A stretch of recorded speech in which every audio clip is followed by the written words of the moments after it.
Hello everyone, and welcome back to my channel. Today we're diving into another chilling case with you. In psychology, there's a term known as Adal syndrome, describing an unhealthy obsession one person has with another. This condition was named after Adélie Hugo, the youngest daughter of the renowned French writer. She was a striking young woman and a gifted pianist, but unrequited love deeply impacted her mental well-being. Consequently, she tormented both her own life and that of her beloved, who she pursued for years, even posing as his wife. This obsession ultimately destroyed his career and personal life. Tragically, Adélie spent 43 of her 84 years confined in a psychiatric hospital. It's notable that this state of excessive fixation on another person, where emotions spiral out of control, is not uncommon. Often, an experienced psychologist can provide assistance. In some cases, hospitalization and intensive therapy are necessary. However, there are instances where such obsession teeters on the edge of madness, driving individuals to desperate, unpredictable, and shockingly cruel acts. The 2008 case of Emma Young Stig stunned all of Europe, becoming one of the most horrific in Swedish forensic history. The perpetrator might have been deemed insane, and with little concrete evidence, authorities nearly closed the case. Yet, the true nature of the culprit was revealed in the courtroom. Emma Young Stig, born in Stockholm on February 16, 1985, grew up in a modest family. She was the younger of two daughters, raised alongside her elder sister, Katarina. At 19, Emma wed Nicholas, her high school sweetheart. He was only slightly older, and by the time of their marriage, Emma was pregnant. At 20, she welcomed her first child, a son named Max. A year and a half later, she gave birth to a daughter, Saga. Despite having two children together, the young couple was unprepared for the challenges of family life. Constant arguments over minor issues strained their relationship, and they struggled to communicate. Soon after Saga's birth, they decided to part ways. The issue of child custody became a bitter battle. Nicholas wanted to remain actively involved in his children's lives, not just provide financial support. Emma didn't oppose this initially, but tensions arose when she entered a new relationship. She relocated with her children to Aruga, a small town about 150 kilometers from Stockholm, to live with her new partner. Nicholas opposed the move, wanting daily access to his son and daughter. The former spouses clashed repeatedly in court over custody, and Nicholas even made threats, which Emma reported to the police. The disputes grew heated, with both parents vying for sole custody. Emma's new romance began online with a man named Torny Hellberg. They quickly connected and soon became romantically involved. Torny wasn't deterred by Emma's two children from her previous marriage. He longed for a family and was ready to embrace Max and Saga as his own. The couple initially lived in a small inherited house, but as their relationship deepened, they moved to a larger home. This allowed each child to have their own comfortable room. Torny held a well-paying job, while Emma, a trained designer, focused on raising her young children. She planned to return to her profession later. The couple intended to marry in the summer of 2008, but their dreams were shattered. On March 17, 2008, a seemingly ordinary Monday, tragedy struck. Torny left for work early, leaving Emma at home with 3-year-old Max and 1.5-year-old Saga. That evening, Emma prepared dinner, awaiting her fiancé's return. She chatted online with her sister Katarina, discussing a gift for their parents' upcoming anniversary. Around 6:30 p.m., Torny called, saying he'd be late and they should eat without him. After the call, Emma fed the children and resumed texting Katarina. At 7:07 p.m., their conversation stopped abruptly, mid-sentence. Katarina found this odd, as Emma was typing but never sent the message. Concerned, she called Emma 5 minutes later, but there was no answer. She then dialed Torny, who was nearing home, and assured her everything was fine, suggesting Emma was likely busy with the kids. He promised she'd call back soon. Upon arriving, Torny was surprised to find the front door unlocked. Inside, he noticed disarray, initially thinking the children had been playing. Then he saw brown stains on the floor, realizing with dread they were blood. He called out for Emma and the children, but no one answered. In the hallway, he spotted an object he mistook for a doll, lying in an unnatural position. Closer inspection revealed it was Saga, covered in blood, her face and head unrecognizable. Nearby lay Max, his skull fractured, in a similarly gruesome state. Emma was also on the floor, drenched in blood, her face severely disfigured. None appeared to be alive. Shaking, Torney called emergency services to report the horrific scene. At that moment, Emma let out a loud, agonizing groan. Police and paramedics arrived swiftly, detecting faint pulses in all 3 victims. They began resuscitation efforts immediately. The scene was nightmarish, and no one could fathom what kind of monster could commit such an act. Saving the victims was the priority, so they were rushed to the nearest hospital. Paramedics doubted the victims would survive the journey, but all 3 were alive upon reaching the hospital. They had severe head injuries, brain damage, and massive blood loss. Doctors offered no prognosis, but did everything possible. Max and Saga were in critical condition, unlikely to ever breathe independently even if they survived. Emma's condition was grave but stable. She was placed in a medically induced coma and connected to life support, with hopes her body could recover. While doctors fought to save them, forensic experts scoured the crime scene for clues. The house was chaotic, with scattered items and blood on the floors and walls. Medics had left clutter and moved objects to access the victims, complicating the investigation. The floor where the victims lay was trampled, making it hard to isolate the perpetrator's footprints. Remarkably, the attacker had killed within a 13-minute window, from Emma's last message at 7:07 p.m. to Torney's police call at 7:20 p.m. The ferocity of the attack suggested a personal motive and deep hatred. The murder weapon, likely a heavy blunt object like a hammer, was missing, indicating the killer took it. Torney became the initial suspect. As he wasn't married to Emma or the children's father, investigators considered a domestic dispute gone wrong. He was questioned immediately but had a solid alibi.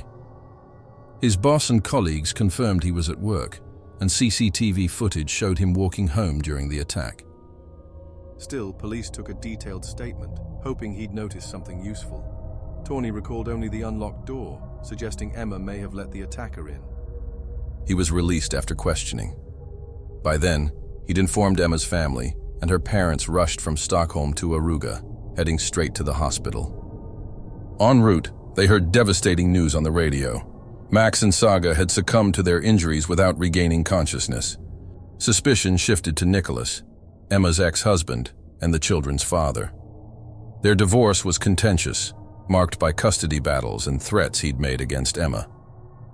It seemed plausible he'd acted out of rage, unable to gain custody and resentful of Emma's new life. Nicholas was quickly apprehended. He appeared devastated by his children's deaths, sobbing and questioning if there was a mistake. When accused, he was shocked, insisting he'd never harm his beloved children.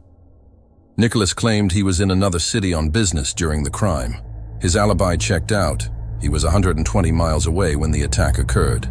Forensic teams continued searching the crime scene for evidence. The killer likely wore gloves, leaving no fingerprints. Footprints were hard to analyze due to medics' presence. Police feared the perpetrator, learning Emma survived, might attempt to silence her in the hospital. She was a key witness who could identify the attacker. A 24-hour guard was placed outside her room. Neighbors were questioned for leads. One recalled seeing a stranger in black near Emma's house around 5 p.m. The figure, short and slight, wore a hood, obscuring their face. The neighbor thought it might be a woman. A nearby store's CCTV captured a similar figure. Police also suspected the person was a petite woman. They showed the footage to Torney, asking if he recognized the stranger.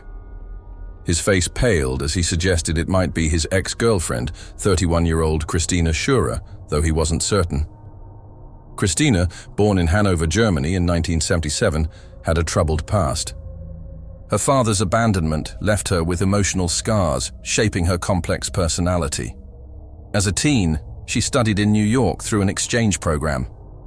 She later earned a degree in history and archaeology, traveling Europe for excavations. In 2006, she worked as a tour guide in Crete, where she met Torney. He was vacationing, and they quickly sparked a romance. Despite a slight age gap, they connected deeply during his week-long stay. After he left, they kept in touch online and by phone. Months later, Christina visited Torny in Sweden, asking to stay at his home. Her pushiness made Torny uncomfortable. When she suggested a mountain getaway, he declined, hoping to end contact. Christina persisted, calling and urging him to meet. In January 2007, Torny firmly ended things, but she ignored his wishes. She returned to Sweden, stalking him and pleading to reconcile, even after he revealed he was seeing someone else. She claimed she'd left items at his house, needing to retrieve them. Once inside, she tried to seduce him. When he rejected her, she warned he'd regret it. 3 months later, she apologized and again pushed to reunite. That evening, she called, claiming she'd taken pills because she couldn't live without him. Torny alerted her family and an ambulance. Her mother placed her in a psychiatric hospital for over a month, but treatment didn't curb her obsession. Christina continued plotting to win Torny back. In October 2007, she moved to Sweden, renting an apartment near Stockholm. She resumed pursuing Torny, claiming she'd borne his son, whom she'd given up. Torny, skeptical, pressed for details. Their last intimacy was over a year prior, and she'd shown no signs of pregnancy during later visits. Christina's vague responses raised doubts.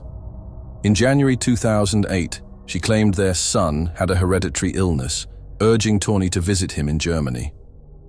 Emma, aware of the situation, believed Christina was lying to manipulate Torny.